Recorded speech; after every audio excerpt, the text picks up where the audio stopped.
Hello everyone. இப்போ நம்ம எக்ஸல்ல ரெண்டு ஃபங்க்ஷன் பற்றி பார்க்கலாம், search and is number function.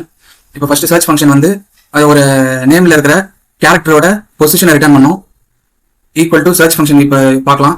Search ஃபங்க்ஷனில் ஃபைன் டெக்ஸ்ட் ஆர்குமெண்ட்டில் டபுள் கோட்டுக்குள்ள இ அப்படின்ற கேரக்டர் கொடுத்துட்டு கமா வித்தின் டெக்ஸ்ட்டில் இந்த செல்லை செலக்ட் பண்ணிட்டு டெக்ஸ்ட் இருக்கக்கூடிய அந்த செல்லை செலக்ட் பண்ணிட்டு இப்போ கண்ட்ரோல் என்டர் கொடுத்தோம்னா அந்த பொசிஷன்லாம் ஃபார் எக்ஸாம்பிள் இப்போ வந்து இதில் லோகேஷனில் 4th பொசிஷன் இருக்கு.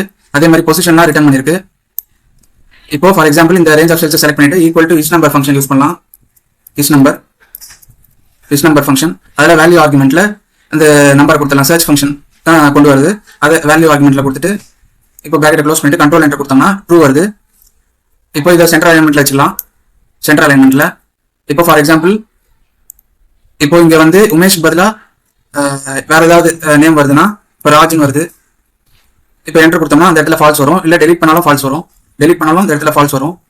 இப்போ ஃபார் எக்ஸாம்பிள் மறுபடியும் உமேஷ் இப்போ கொடுத்துட்டு இப்போ என்டர் கொடுத்தோம்னா கரெக்டாக ரிசல்ட் அப்படி ஆகும். இந்த இடத்துல வந்து ட்ரூன்றது வந்துருச்சு. இப்போ இந்த இடத்துல டெலிட் பண்ணோம்னா இந்த இடத்துல வேல்யூ எரரும் ஃபால்ஸும் வந்துருச்சு.